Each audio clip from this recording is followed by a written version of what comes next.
Joy Billings, 44-year-old female, 000, GSW to the chest, 18-gauge IV in the right AC, no drugs given per protocol. Watching TV with her kids, rebel gangs start blasting at each other outside. Stray bullet ripped into the house. Police get the shooters? Yeah. One shot, triple threat, only from Hot Shot. Knock 'em down, kill 'em dead, keep protecting. Hello and thank you for bopping over to Creatives Flow with a VO. I'm your curious host and voiceover Tim Didabo, like you, eager to know how creatives think, work, and play, and where they draw their inspirations. Well, today I have the distinct joy of interviewing a dear friend of mine and a multifaceted actor, Courtney Rioux. Yeah, that's how it's pronounced. It's not Rioux or Riouch, it's Rue. I just call her Rue. Courtney is a voice and on-camera superstar for commercials like Jimmy Dean's, McDonald's, and Hot Shot, and a series regular on NBC's Chicago Med. But equally as interesting, and the reason we're all going to learn a ton from her, is she's not only an actor, but she's also a podcaster, acting coach, and for good measure, a career coach, which is what I'm going to really dig into. She was described by one of the many people she's helped like this. Talking with Courtney is less like therapy and more like a great chat with a best friend. So rather than continue to blather on, I get to chat with one of my best friends, Courtney Rioux. There. How was that intro? Are you blushing yet? Well, I'm not a series regular. I'm recurring. Okay. You know. You're a recurring. I know people get confused because I'm on almost every single episode, but I don't make as much money as the series regulars. And I promised you I would change that, and I didn't. So That's I will okay. Fix that. But I'll fix it in post. Okay. Well, now I got to leave it because it's funny. Yeah, So it's as a we always common do, misconception. Yeah, I guess series. Well, what's the difference between a series? I suppose a $1 million? series regular is somebody like Mouch. Yes, he is a series regular. He actually has storylines and is on every single episode and is contracted throughout the whole series. And I have episode to episode contracts. I make much less money than him. I don't really have a storyline. I'm kind of more of a functionary character. So I'm important, but not as important. Well, I mean, see, that's so funny because I would say, because of my ignorance, I would say he has a starring role, not a series regular, you know? And that's why I say you're a series regular because you're on pretty frequently, yeah?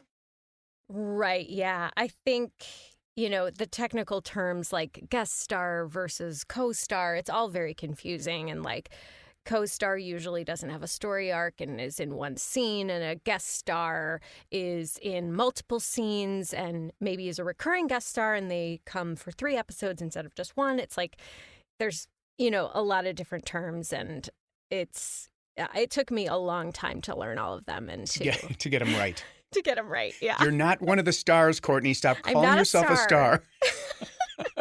Yet. I know on social media it might look like I'm a star, but I am not. You're a star to fake. us. You're a star to us. Yes, and you're a star to me. Well, how are you doing, young mother? I'm good. Yeah, we're at 24 weeks. And just lots of little aches and pains all over the body. But other than that, I'm feeling good.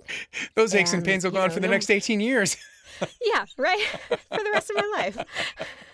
Have more energy so I can work out and stuff like that. So it's Cool. Are you still able to do med? Yeah. So I didn't know because after I told them I was pregnant, I got released from 4 episodes. And I was boy. I guess I'm not working anymore.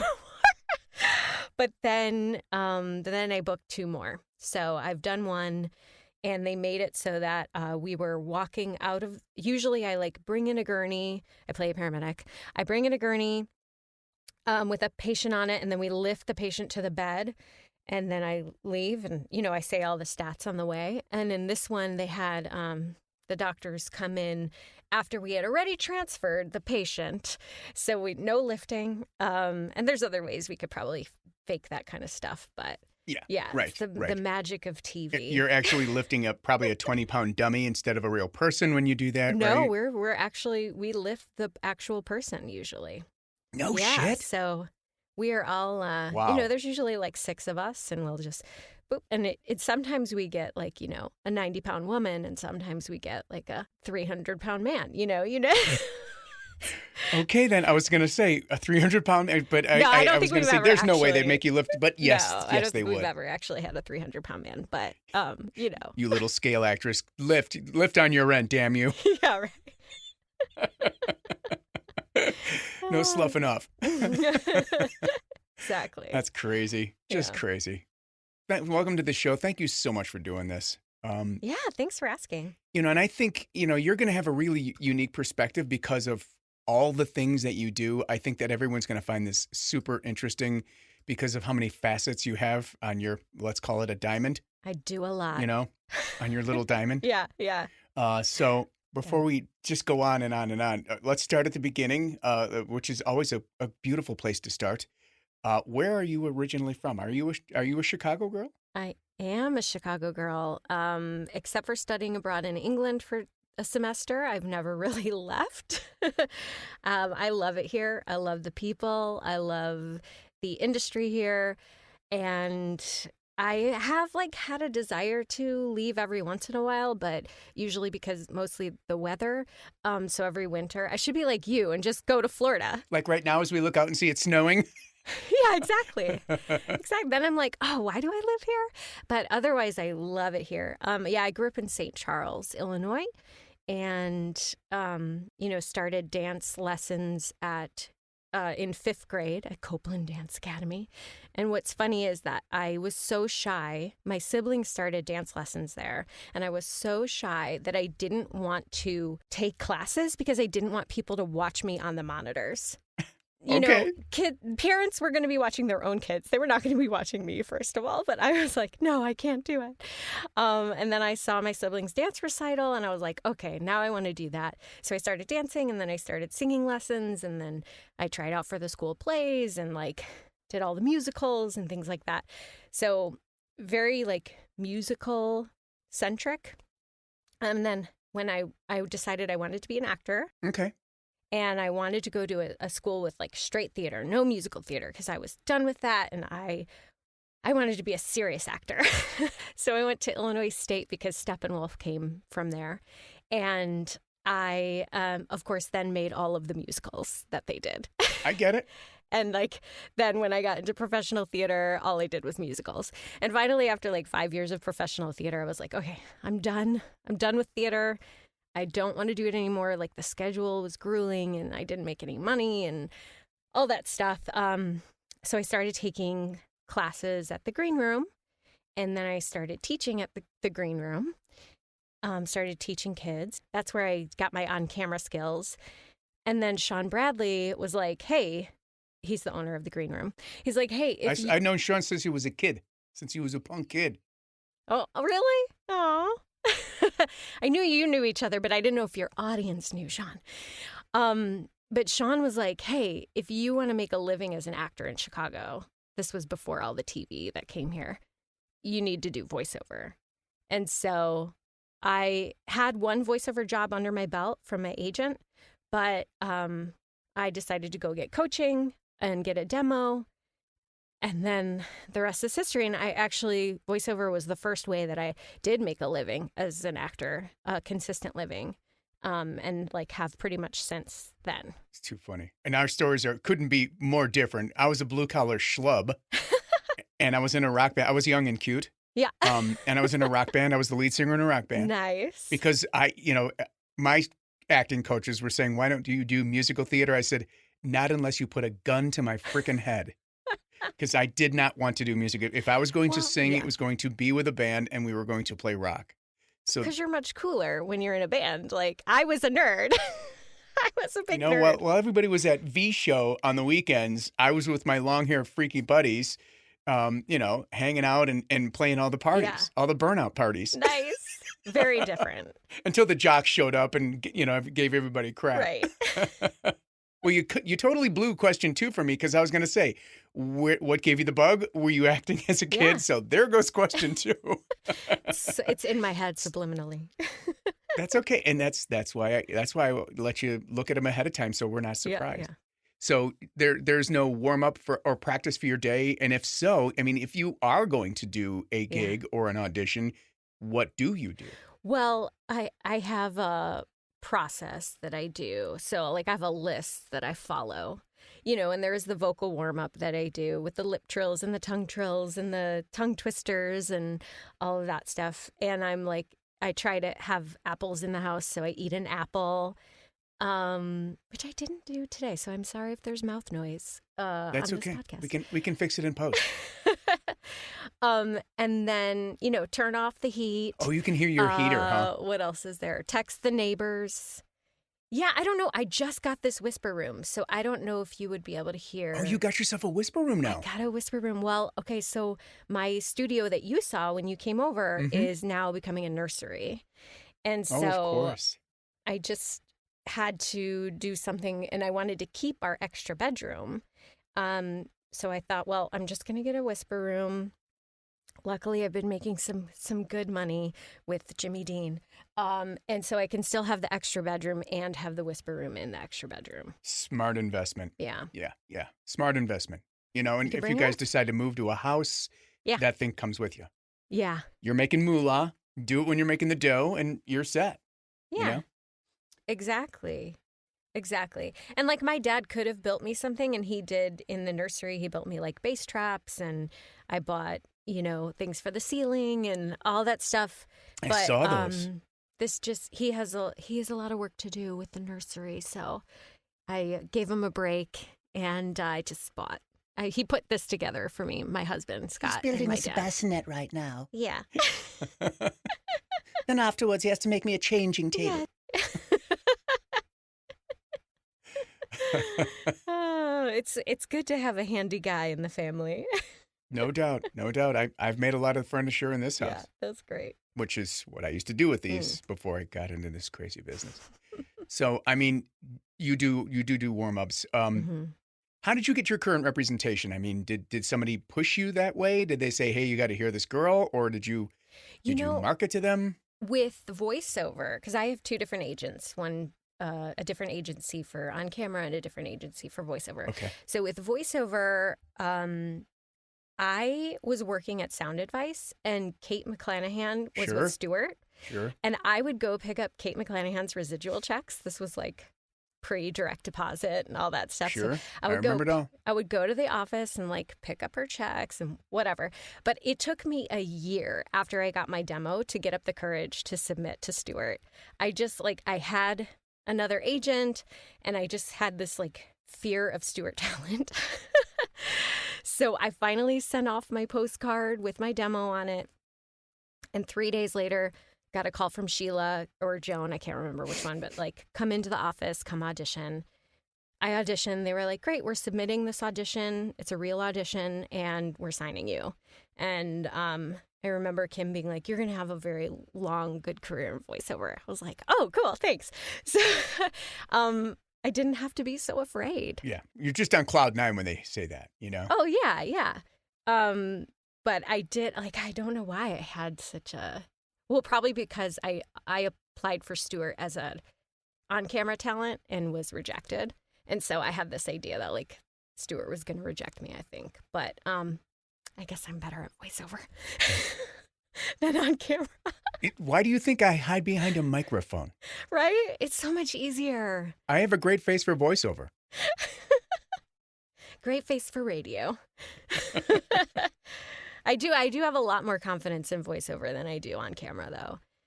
Yeah. I do, too. I mean, it's honest to God why I don't even try to go after on camera. It's anymore. hard. I booked a few jobs, but they were both industrial. I'd rather sit behind a microphone because I can portray a whole persona. You don't have to look like it. Right here, instead of having Nobody's judging you by your looks. Right. And you can be all sorts of characters. Like I could be a little kid, Exactly. I could be your big brother. Yeah. Hey, big brother. I feel like your big brother, Courtney Rioux, Aw. sometimes. Yeah, And I you're do my too. little sister. Yeah. Can you tell we care about each other, people? Now, how did you get involved in the union? I mean, I'm so glad. It's just so anybody that is listening, all 10 of you, Courtney is one of our union representatives, and I couldn't be prouder of her for jumping in with both feet. She is a SAG-AFTRA union representative. So that's why I'm asking her, how she got involved with that and what she's doing for them. Well, Just so you all know. it started because someone, I forget who, probably Alyssa Fraden, let's just say it was Alyssa Fraden, asked Probably. me to be You do what the on boss a tells you. panel for Alyssa working. Fraden, right? Yeah, the boss. Fraden, you're Alyssa listening, Fraden. aren't you? Yeah. Should be afraid of Fraden. She, so someone asked me to be on this panel of working actors in Chicago talking to other members. And I was like, oh, this is kind of fun. This is cool. I met other union members. We were at the KRC, which is this cool space that we have in Chicago for union members to use. And then, she just kept inviting me to other meetings and things. And every time I would go to a meeting, I would learn so much. I didn't even know what I didn't know, And so because she kept inviting me, then she was like, well, you should be on the board. And I think maybe Charles Andrew Gardner also said, you should be on the board. Mm-hmm. And so I ran for board and I got on the board. And then in 2 years, I ran for vice president and I got that. And then 2 years later, I ran for national board. And so now I'm on the national board. So I'm making decisions for union members as a whole, for the whole national union, which is, I feel like, a lot of responsibility. It is. But I'm learning a lot. And again, Alyssa is my mentor in that. I consider you and Sean and Alyssa all my mentors in different areas of this career. And Well, thank you. yeah, I've met a lot of really great people. I've been able to do a lot of really cool things that help people. Just one of my core values is contribution. And so it's one way for me to contribute back to something that I think has given me, I feel like the union has given me a lot in a full-time career as an actor, making money and health insurance and all that stuff. There's no way we'd be making the money we make Without the union. Absolutely not. And it's my way of giving back is to be able to volunteer and help in that way. It's awesome. And it's a great core value. Mine is similar, and it's right over there on that wall because there's my mission statement. I have to look at it every day. I can't see it. What does it say? Reach up the ladder of success with one hand, reaching down with the other hand to pull the next person along. Exactly. And you are really, really great at that. And I always feel like you're so willing to help actors like myself. That's my job now. Who are beneath you. My mentor did the same thing for me, Courtney. Mm. And one of the things he said to me when he helped me was, you have to do this. If I help you, I expect you to do the same. That's awesome. So, and I said, absolutely. So, and I wanted to keep that. I didn't want to just be a shot in the dark. Yeah. And I didn't want to be, I wanted to keep my word to my mentor. And because he always was there for me. And I feel like there's a lot of success to go around. Right. And it's not by you helping someone, they're going to take all your jobs. And I just truly believe that there's really no such thing as competition, because if someone wants my voice, they're going to hire me. And if they want your voice, they're going to hire you. And it's just everybody's different, And I said this on the next one I'm going to post. I said this, but I'm going to say it again. Yep. You either did or you didn't get the job the minute you opened your mouth, the minute you walked up and hit the X. Because that's exactly what they were looking for. Yeah, what they have in their in their head, They have a voice in their head or they have a look in their head. And most of the time we can't. Sometimes we can change it. Most of the time we can't.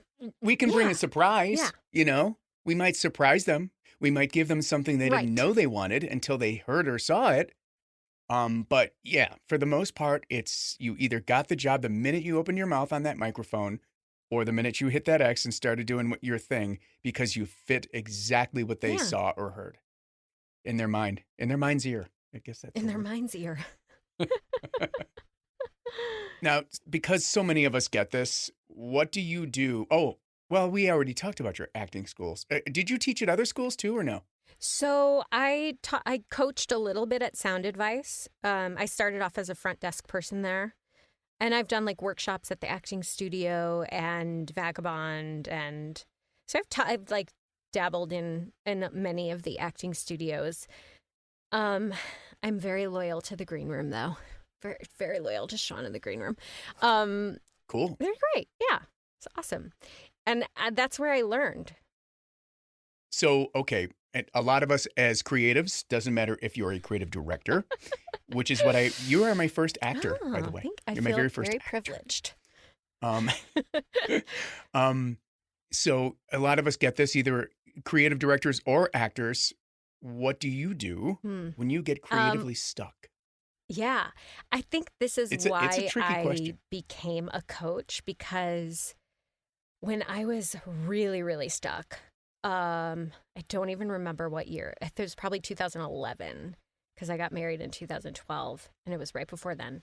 But I was so stuck. I was like crying at the drop of a hat. I hated auditioning. I hated the business. I was just so sick of it, except for voiceover. Voiceover was fine.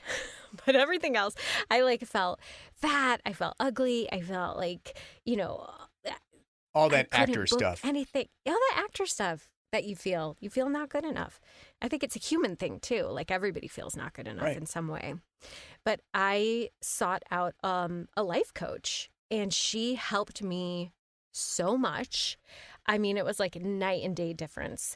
And at some point in our talks together, when I'm like, oh yeah, I read that book and I read that book, and oh, I helped my friend with that and blah, blah, blah. She's like, do you want to be a life coach? So me getting life coaching not only got me unstuck creatively, but also then like gave me the impetus to start my own coaching career. Cool. And really was another way for me to like give that value of contribution and helping other people and paying it forward, if you will. But that and like, I guess journaling and working out and therapy and like all the things that you have to do. Mm-hmm. I think the harder that you work on yourself, like personal development stuff, the more success you're going to have in your career, because you're going to be open energetically and creatively. Yeah, yeah. So that's why you jumped into that then, Yeah. It was definitely what inspired me to then start helping other people, because I was like, oh my gosh, I actually enjoy auditioning now. Or like, I'm actually booking work now because I got rid of all this crap of, I still have insecurities and I still have moments where I don't believe in myself. But for the most part, I can like catch it and call bullshit on it, of like, hey, you've been doing this a really long time. You've had success. Maybe you're not, Julia Roberts or whatever, but like you're a working actor in Chicago. Like you have to have some talent. because people are hiring you. People are hiring me. So it's just like you have to stop listening to those voices I call it the gremlin in your head that tell you you're not enough, and like flip those beliefs around. And it's a practice that sometimes I'm better at than others. Sure. Well, and here's my funny little take on that. My funny little take is on A, do you believe what you're saying? And do you feel like if we're talking about commercial work, do you feel like this product speaks to you? And or can you flip it and make it a product that does speak to you? When we don't believe what we're saying, it comes through. Yeah. It all goes out the window, and we don't trust our own instincts. I've been listening to, and which is, by the way, hello again, Mike Rowe. I hope one of these days you listen to this. Do you know who he is? Dirty Jobs? Yes. I've been listening to his podcast so much, I can't tell you. He inspired this podcast. Really? Nice. But yeah, he talks about his voiceover stuff and his on-camera work. And I've got that put up on the wall too. It's what, not how. What you're saying, not how you're saying it. So that's what gets back to you call bullshit on it. As soon as you start saying, how am I saying this? Yeah. How am I performing this? You're screwed before you start. Right. When you figure out what you want to say, the how will just come, Yeah. And I find like visualizing what is probably going to be the spot in your, right. like, because all you get is the text usually. Sometimes you get what's in the spot, but if you don't get in what's in the spot, you kind of have to imagine that. And that, like having an imagination about that and like being able to bring that through in your voice, I think is really helpful as well. Right. I don't know about on camera, but I know for voiceover, it can be confusing for me sometimes when they say, we're thinking of this actor, this actor, this actor, and this actor. Yeah. And they're all so different. Because as soon as I see that, I just gloss over it because I'm not going to try to sound like them. No, you shouldn't. I'm going to try and be real to myself. Yes. Yeah.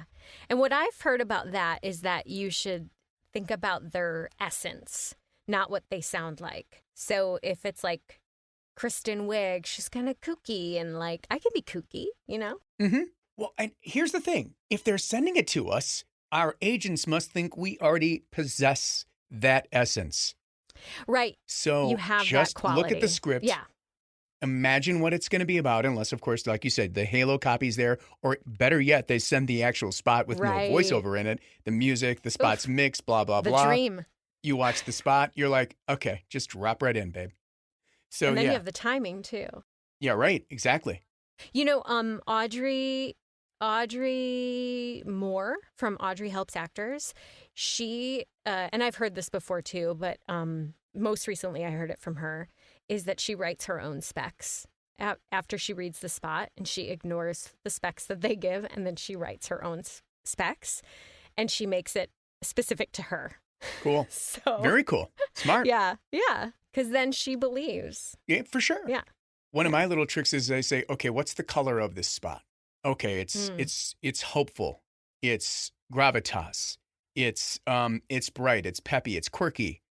So what I'll do is I'll search the internet. I have a huge internet base of music, and I'll play music in my ears because you and I started out as musicians first. Yeah. So the first thing I do is I get a vibe from music. When I do promo, I say, hey, you guys, if you have your music picked, send that along to me. Yes. Because now I can just kind of get in there. You know, it's not such a stretch. When they send music along with any audition, I'll play it. But yeah, I haven't really ever found my own music to play under my auditions in my ear. I'll turn you on to something after we're off the air. I'll turn you on to The something. secret. So the stash. It's a very public stash. You know what I do is I type in a vibe, and it's like all of a sudden 80 songs come up, and you just listen. Yeah. That one works for me. I'm going to read with that one, and I just kind of turn it down a little bit and read. That's great. It really does make a difference. Oh God, yes. I've done it in classes before, where you like read a spot and then you put music in your ear and you read the spot again, and it makes a huge difference. Yeah. It changes. It changes you, especially if you're musically inclined. Yes, absolutely. You know? Well, do you still get coaching? And what do you work on with your coaches and mentors? Yeah, I'm not super consistent getting voiceover coaching as I should be.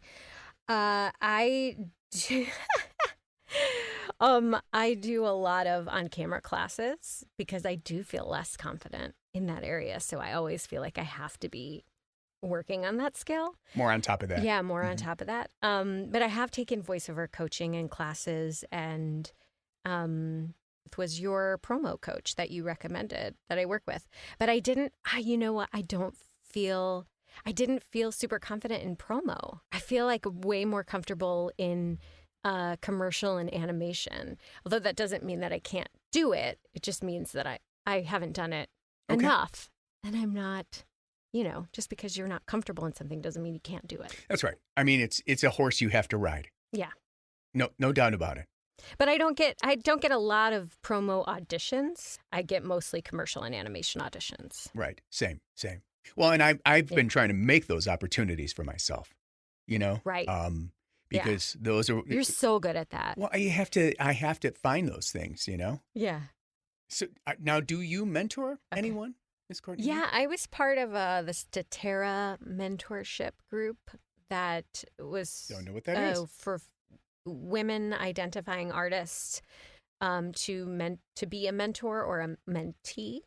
And I had a few mentors. I had a few mentees through that.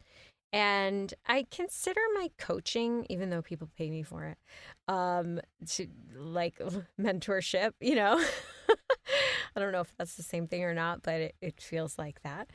And the stuff I do through the union also, I feel like I I teach people through that. And so that sort of feels like Sure. mentorship. And yes, of course, your coaching is mentoring. You know, you have a skill set, you have knowledge, you've built your knowledge base, and people that are searching for answers come to you. Yeah. And I did the same thing. And that's what a mentor does. So I mean, I guess this is a great jumping off point to get to your life coaching stuff. How did you got started with that because you went to one? So how did you make the jump into that? What did you do? What did you study? Yeah. So I got a certification. What's your method? I don't know that I want to like go into. So I watched a lot of cult documentaries in the pandemic, and I realized some things. I had a dark night of the soul, and I realized that a lot of the things that I've done in my life are kind of culty. And like my like coaching acting? Well, yeah, definitely. A little culty, a little bit culty. That's a podcast that I love, a little bit culty. There we go. We can start a new one. Yeah, I got my certification through Tony Robbins, who I don't know if I'll get sued saying this, but I think he's a little bit culty. Yeah, you know what? Tony Robbins helped me a lot, and his coaching program and his certification helped me a lot. I think that he sometimes is problematic. And I think that there are problematic things about his organization. And so I took what I needed from that, and I took what I could from my coach, my personal coach, and other coaches that I've worked with, and other personal development books that I've read, programs that I've done, and what else? Workshops and, TED Talks and YouTube videos. And like, I take little bits from everything and I use what works for me and what works for my clients. And I don't subscribe to like one specific way of doing things.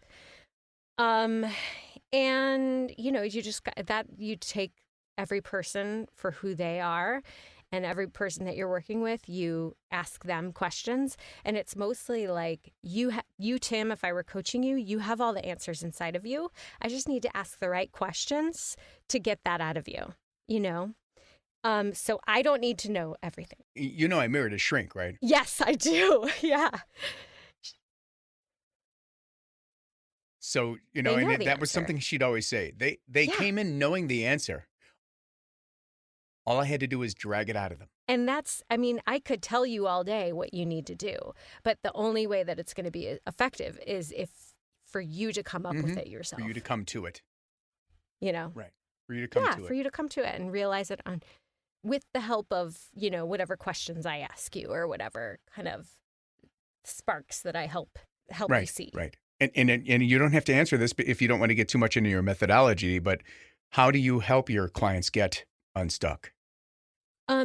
Well, I ask them what is keeping them stuck. And then I ask them my first session with anybody is, what does your ideal life look like? Why is that important to you? And, a lot of actors will talk about their ideal career. And sometimes I'll have to be like, great, that's great for your ideal career. What is your whole life? Because acting isn't everything, right? And if acting is everything to you, then you're going to be unhappy most of the time, because most of the time it's not going to go the way you want it to, right? When I used to coach, I would say, hello and welcome to the business of rejection. If you have a problem with that, you're in the wrong business. Yeah, exactly. Goodbye. Yeah. So I'm like, what does your ideal life look like? What do your relationships look like? What does your health look like? Everything, travel, adventure, like what is important to you, and why do you feel like you're not getting it? Right. And most of the time, the reasons that people say they're not getting their ideal life are the stories that they're telling themselves about themselves. Mm-hmm. You bet. And so really it's just kind of getting them to see that those are just stories and those are limiting beliefs, and we can work on flipping those beliefs around and replacing those beliefs. And, I got to do it with myself all the time too. It's like what you need most, you teach. Like, this is what I need most too. And it helps me, just like when I was teaching kids acting, like I learned so much from teaching kids and having that repetition of teaching them the basics of acting, that helped me. Like the same thing whenever I'm helping a client see their limiting beliefs for what they really are, it helps me see my own for what they really are. It's vision guidance. A lot of people, like you said, they go right to work instead of how many days a week do you want to exercise? What's your love relationship like? What was your relationship? I try to keep people too far out of their past because I call that dancing with the shadows. If you dance with the shadows will always lead. Nice. So let's try to stay in this present moment. If you learn something from the past, that's all that was for. Painful or no. So let's stay in the present and let's see your future. What do you want the future to look like? So yeah, that's great, Courtney. That's great that you're doing that. Yeah. And I think the one thing that has changed in my coaching over the years it started off, and this is why I think it was a little bit culty. It was like, it felt like it was like, you should always be happy. And over the years, I've had some hardships, as has everyone. And what I finally realized is like that you have to, like, hardships are going to be part of your life and you have to feel all of your emotions. And it can't just be like, oh, push those away and just be happy, So I think I've evolved in that way. And so the way that I work with clients has evolved in that way as well. Right. And yeah, I think like embracing the crap that happens in your life that you have no control of and like letting go of the need to control that. And just realizing that like grief is going to be part of your life, or challenges are going to be part of your life, and like having a growth mindset around that and not trying to like push that stuff away has been important to me. It's a learning lesson. Life is a learning lesson. Pain, suffering is all like, okay, I'm in this now, but in a week, a month, or whatever However your long it timeline takes. is for your grief or pain, what did you learn from that? What's your takeaway? Mm-hmm. Yes, exactly what you said. We all experience pain. It's part of life. Sometimes I look back at some of the pain and I'm like, that bugged me, Yeah, that too. That was a life changer. Okay. Yeah, I suppose, And just so you don't feel like you were culty. I think anybody that's successful like you are and I is, takes a part of if you're wise, builds on your motivational people. I mean, I listen to all the greats, and Tony Robbins was one of them. And that's the thing is what I've learned is it doesn't matter what I interviewed a cult expert on my podcast, by the way, Dr. Janja Lalich. And what I've learned is it doesn't actually, the ideology behind the cult isn't the problem. Like all that motivational stuff and all that is actually real and true and good. It's the abuse that happens behind the scenes and the manipulation of the people that makes it culty. And so I've had to like suss out like what is real and what is manipulation, and like what can I use to help people, and what can I like be like, oh, that never really felt good anyway, so I'm going to throw that part away. Like that. So you're right in that, like, I don't have to throw away everything, and I don't have to not trust all of those like motivational speakers and stuff like that. It's been a process of like learning what is true and what is kind of garbage for me. Right. Well, and it's gotta help you move forward. And for me, it's got to help me move forward, and it's got to help me do what we're doing right now. Grabbing somebody by the hand and saying, I got you. Right. If that's not happening, if it's like you no, can't get this this from is how you anybody. have to do this. Yeah. That's where And you I have draw to pay the $1 line. million for it. Right. I cannot abide. Right. And I think you're right. A lot of the motivational seminars, because I've been to a bunch of them, cost a crap Me ton. too. And and I spent a lot of money on the motivational stuff, but like you, I cherry picked what I needed at that moment and said, "There's my aha." I don't even have to read the rest of the frickin' book. Right, because so much of those books are repetitive, which is helpful. Like you learn by repetition, but it's sort of just like, okay, I got the point. Right. We got it in the first chapter. Okay, I can. I Move got on you in to the first next 5 minutes. Can I have $255 back? And you can have the first 100. I'll take the 255 back. Exactly. Okay, so if you want people to know, where can people get a hold of you for either coaching, for acting, or life coaching? Yeah, so my website is kind of a place where whatever you need, you can go get it. CourtneyRieux.com, RIOUX, like I owe you money with a prescription around it. That's how I like to describe it.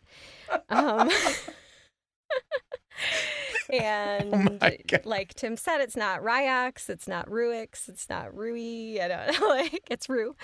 CourtneyRieux.com. You can also find me. You can listen to my podcast, The Whole Artist with Courtney Rioux. I'm on hiatus now because growing a baby is tiring.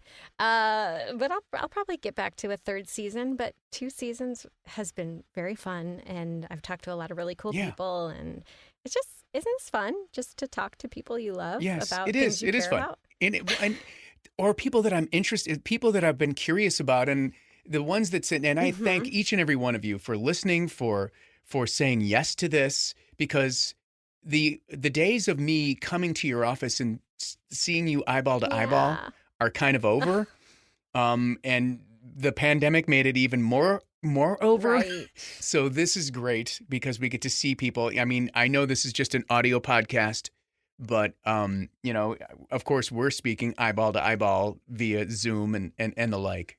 Right. I wish Source Connect had video. It can and does. So there is a version of it that does. And, yes. The and the reason for that is because people want to see you working, and they want to be able to play stuff for you. Really? Oh, I don't have that version. I don't have the fancy one. But what I have learned from, I don't know if you want to record this at all, but what I have learned from your podcast is that I should be on LinkedIn much more than I am. And I should post my stuff. I should, what I do is what do you call it? It's not friend. It's what, connect. I connect with the people that I've worked with, but I haven't yet gone and I'm going to go connect with Larry on LinkedIn, and then I'm going to post my stuff. Like you said, I don't do that. And you're so good at that. And that's my goal for 2022. Besides, taking care of a newborn, is to be on LinkedIn more, because I'm on Instagram, I'm on Facebook, whatever, but that's not where the creatives are. The creative people who are hiring voiceover talent, they are mostly on LinkedIn, I feel like. And you can post your work there. And here's what I do too, and you guys can steal this. It's not a new idea. After I've hooked up with Bill Jones, I look and see it. I look at every one of his connections, and I contact each and every one of the ones that I might be able to help. So in other words, you go into all of his connections. Oh, creative director. Oh, producer. Oh, copywriter. Oh, producer. Mm-hmm. And you send them your work, your website, and you say, hey, I want to connect with you. Mm-hmm. And I give them a reason. You got to give them a reason to say yes. 95% of the time, all right, let's say 75% of the time it's no. But that 25% of the ones that come back and say, liked your stuff. Then I contact them I tell them I'm going to contact them via email, and I send them my full website with whatever they do, promo, commercial, with a video of all my stuff so they can listen to it. Yeah. That's how LinkedIn works for me. What is that initial message that you send? Is it, hey, I'm a voiceover talent, would love to work with you. I just worked with Bill. Right. So-and-so. I would ask Bill first if it's cool to do that. Because I don't want to name drop. First of all, I don't want to be a name dropper. And second of all, I want to make sure that it's cool. Because if they say, hey, did you really work with this guy? I don't want to be an ass. And to say, look, we have 8,000 of the same connections. So obviously we're working in the same circles. I wanted to contact you because it's obvious that, to me, that I thought it wise to reach out to you too. Here's my website, or if I can, I'll attach a video of some of my work to them. And they can look at it or not. Yeah. Sometimes people just link in with you and they don't respond at all. They'll just say yes. And then you say thank you, and then you email them your stuff. Yeah. Great. And maybe they see your feed at some point. Times are changing, Times are changing. It's, it's a different world. And, I grab on with both hands. I know that some of the older actors are like, well, I've been forgotten. Why? Well, you have to make them remember. Right. You have to give them something to remember. Right. Send them a really long belch on their voicemail. They won't ever forget that. I don't think that's my marketing tool. Well, thank you so much. Now, there is one thing I did not send you, and I did it on purpose because we're coming close to the end of this little podcast. I know what's coming. We're going to end with lightning round questions. Only three.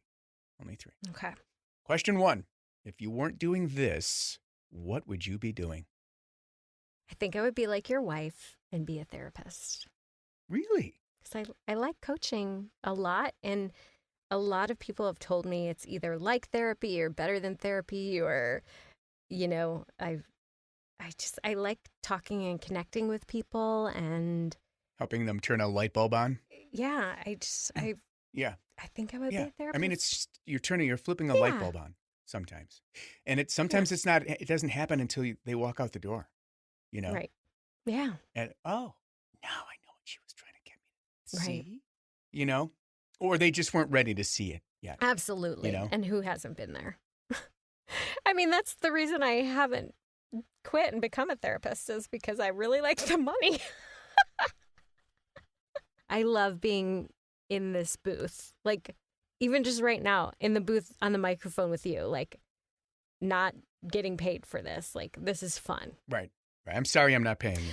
Well, I'll send you the bill in the mail. God, I can't imagine.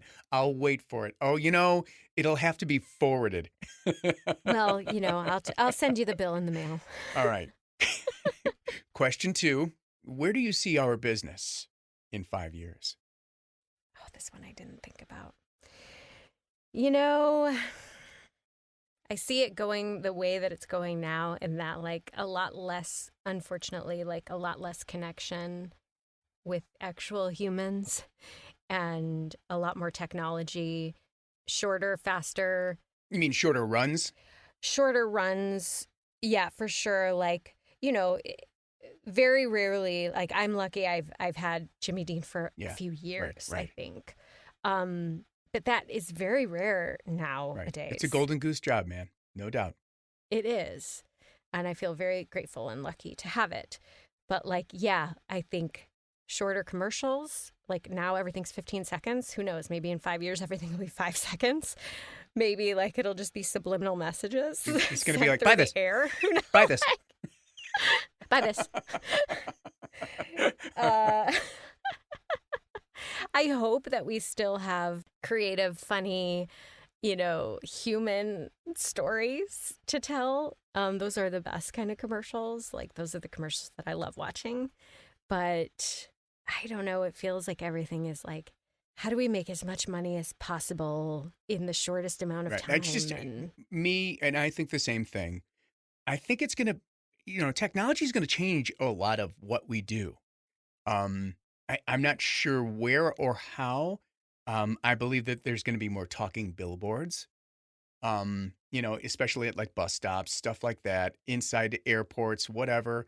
I'm talking about opportunities for voice actors and on-camera actors too, because you do both. Oh, yeah. But yes, it's going to be a shorter run. There's going to be more of the,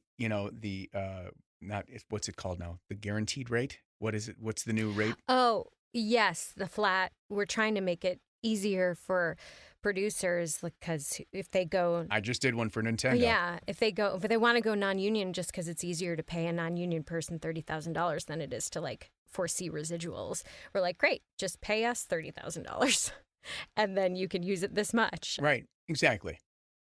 Yeah, right. So the very last question, and aside from raising a 5-year-old, Yeah. what do you see yourself doing in 5 years? Gosh. I hope that I have grown my on camera and keep growing my voiceover career as well as a child. Maybe, a bigger house. Maybe another kid. I don't know. I'm getting old. Pish posh. Pish Uh, posh. I don't know if I can have another kid. I'm a geriatric pregnancy. Yeah, I think just like keep growing and learning and loving and laughing and, I want to do animation is what I really want to do. Love. Yeah. hmm Thanks, mentor Tim. Yeah. I'm doing the auditions. I'm doing them. Yeah. Yeah. Yeah, I am. I got an LA agent, and she sends me a lot of animation auditions. Haven't booked one yet, but There that you doesn't go. mean that I won't. Now let's talk about that, Courtney. How would you go? Let's look at your vision board. How would you deal with that, Tim? Hey, I just wanted to say thank you, Courtney, for showing up and spilling all your knowledge on us. This has been fantastic, but I knew it would be because you're you. Aw, I love you. Thank you for having me. It's been a pleasure. This was fun. Part inspiration, part education, the whole artist with Courtney Rioux. Be your best you. Well, everyone, thank you so much for coming by. Again, that was Miss Courtney Rioux, and I want to say thanks again, Courtney, for coming on. What a dynamo, huh? And let me tell you, knowing her as well and as long as I have, she is every bit as kind and sweet and smart as she sounds right here. And you can find Courtney Rioux, as she said, at CourtneyRieux.com. Courtney Rioux is spelled CourtneyRieux. So until we meet again, remember, find your flow.